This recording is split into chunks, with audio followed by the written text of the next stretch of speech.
မျိုးသမီးဟာအမြင့်ကြီးမှာမှန်တွေလိုက်တုံနေတော့သူမရဲ့ခင်ပွန်းကဟိုတယ်ခန်းတစ်ခုထဲမှာတခြားအမျိုးသမီးတစ်ယောက်ကိုရင်းရင်းနှီးနှီးဖတ်ထားတာကိုတွေ့လိုက်ရလို့လုံးဝလန့်သွားခဲ့ရပါတယ်ဒေါသတွေကချက်ချင်းပဲအရှိန်ပြင်းပြင်းနဲ့ထိမ့်မနိုင်သိမ့်မရဖြစ်သွားခဲ့တာပေါ့သူမဟာမှန်သတင်းပေါက်ကိုရုတ်တရက်ကန်ကွဲပစ်လိုက်ပြီးတော့ခင်ပွန်းဖြစ်သူရဲ့ရှေ့မှာဒေါသတကြီးနဲ့မတက်ရက်လိုက်ပါတယ်အခန်းထဲကခင်ပွန်းဖြစ်သူဟာဘလောက်တောင်လန့်သွားလဲဆိုရင်မျက်နှာတစ်ခုလုံးဖြူဖြောသွားခဲ့ရပါတယ်သူဘာမှမရှင်းပြနိုင်ခင်မှာတဲ့အမျိုးသမီးကအသက်ကယ်ကြိုးကိုကောက်ယူပြီးသူ့မျက်နှာကိုအားပြင်းပြင်းနဲ့ရိုက်ချပစ်လိုက်ပါတော့တယ်အဲ့ဒီနောက်မှာတော့သူမကသူတို့နှစ်ယောက်စီရှောက်သွားပြီးတယောက်နဲ့တယောက်ပူးတွဲပြီးချီနှောင်ပစ်လိုက်ပါတယ်သူတို့ကအဲ့ဒီလောက်တောင်အသေးအတန်ချစ်နေကြမှာတော့တစ်သက်လုံးဒီတိုင်းတွဲလျက်သားပဲနေသွားကြတာပေါ့အဲ့ဒီနောက်မှာတင်သူမဟာဖုန်းကိုထုတ်ပြီးသူတို့နှစ်ယောက်ရဲ့ပုံတွေကိုတရားဆက်တပုံရိုက်ယူလိုက်ပါတော့တယ်ပြီးတော့သူမကိုပိုင်ပတ်စံနဲ့ဝယ်ထားတဲ့ BMW ကားတော့ကိုဆွဲလူပြီးဒေါသတကြီးနဲ့ထွက်သွားခဲ့ပါတယ်အဲ့ဒီညမှာတော့စိတ်တက်ကြနေတဲ့အဲ့ဒီအမျိုးသမီးဟာဘားတစ်ခုစီကိုတန်းသွားခဲ့တာပေါ့သူမဟာစပွဲထိုးကိုအစင်းမြင့်အရက်နဲ့အမဲသား3ပေါင်ချက်ချင်းယူလာပေးဖို့ပြောလိုက်ပါတယ်ဘေးပတ်ဝန်းကျင်ကလူတွေကသူမရဲ့ဝတ်စုံကိုမြင်တဲ့အခါမှာတော့ဒီလိုနေရာမျိုးမှာပတ်စံလာ30အကြောင်းမရှိတဲ့တောသားမလေးဆိုပြီးလှောင်ပြောင်ကြတာပေါ့စပွဲထိုးကတော့မှဒါဟာအစင်းမြင့်တီးတန်းကလပ်တစ်ခုဖြစ်တယ်ဆိုတာကိုသူမကိုတတိပေးခဲ့ပါသေးတယ်အမျိုးသမီးက BMW ကားတော့ကိုစပွဲပေါ်ဝန်းကနေစောင့်ချလိုက်ပြီးကားကိုအပေါင်ထားမဲ့အရက်တာယူလာပေးဖို့စပွဲထိုးကိုပြောလိုက်ပါတယ်ဒါပေမဲ့အဲ့ဒီကချမ်းသာတဲ့အမျိုးသမီးပြိုလေးတွေကသူမဟာ BMW ကားကိုခိုးလာတာလို့ထင်ကြပြီးအချမ်းသာဆုံးတထေးကြီးကျင်းပမှုတမျှထဲမှာ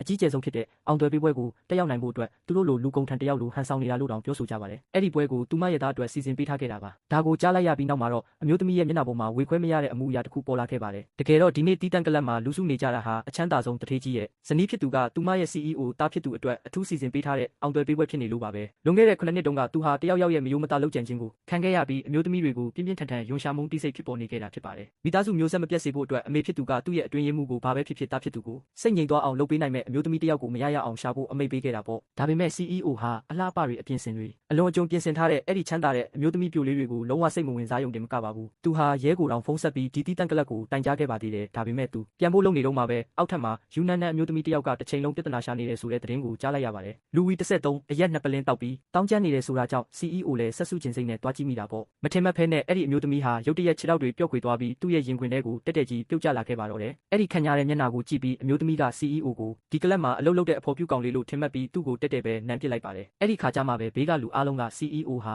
ဒီယူနန်နန်အမျိုးသမီးကိုအမှန်တကယ်တော့လုံးဝယွန်ရှာခြင်းမရှိဘူးဆိုတာကိုသဘောပေါက်သွားကြပါတော့တယ်နောက်တစ်နေ့မှာတော့အမျိုးသမီးဟာဟိုတယ်ကတင်ပေါ်မှာနိုးလာခဲ့ပြီးမင်းညကဖြစ်ပျက်ခဲ့တဲ့အတိတ်ပဲမရှိတဲ့ကိစ္စတွေကိုပြန်တွေးမိသွားပါတယ်သူမဟာအဲ့ဒီကိစ္စအတွက်ဘလောက်တောင်နှောင့်တရသွားလဲဆိုရင်အဲ့ဒီနေရာမှာတင်စိတ်သက်တွေလုံးဝပြိုလဲလူမိပါဖြစ်သွားခဲ့ရရှာပါတယ်ဘေးနာကအမျိုးသားကိုကြည့်ပြီးသူမရဲ့ပထမဆုံးတုံ့ပြန်မှုကရှက်ရွံ့ခြင်းမဟုတ်ပဲတညတာအတွက်ဝန်ဆောင်ကဒေါ်လာ1000ဆိုတဲ့ပတ်စံအတွက်စိုးရိမ်ပူပန်သွားခြင်းပဲဖြစ်ပါတယ်ဒီပတ်စံကိုပြန်ရဖို့သူမအနေနဲ့သတင်းပေါက်ဘယ်နှချက်တောင်စေးကြောတုတ်တင်ရအောင်မလဲသူမလူးလဲထားပြီးထွက်သွားဖို့ပြင်လိုက်စင်မှာပဲ CEO ကတော့သူမနဲ့နောက်ထပ်တစ်ချီဆက်သွားခြင်းနေသေးတာထင်ရှားလာပါတယ်အမျိုးသမီးကအလွန်အမင်းထိတ်လန့်သွားပြီးသူ့ကိုကရင်ပေါ်ကနေတွန်းချပစ်လိုက်ပါတော့တယ်အဲ့ဒီအချိန်မှာတင်ကျောင်းရဲ့စီမံခန့်ခွဲရေးရုံးကဖုန်းဆက်လာပြီးသူမရဲ့သားဖြစ်သူကဒီနေ့ကျောင်းနေဘက်ချင်းရန်ဖြစ်ထားလို့ဒါကိုဖြေရှင်းဖို့ကျောင်းကိုအမြန်ဆုံးလာခဲ့ပါဆိုပြီးပြောလာခဲ့ပါတယ်ဒါကိုကြားလိုက်ရပြီးနောက်မှာတော့အမျိုးသမီးဟာချက်ချင်းပဲကရင်ပေါ်ကထ CEO ကိုကမန်းကရန်နှုတ်ဆက်ပြီးအပြင်ကိုပြေးထွက်သွားခဲ့ပါတော့တယ်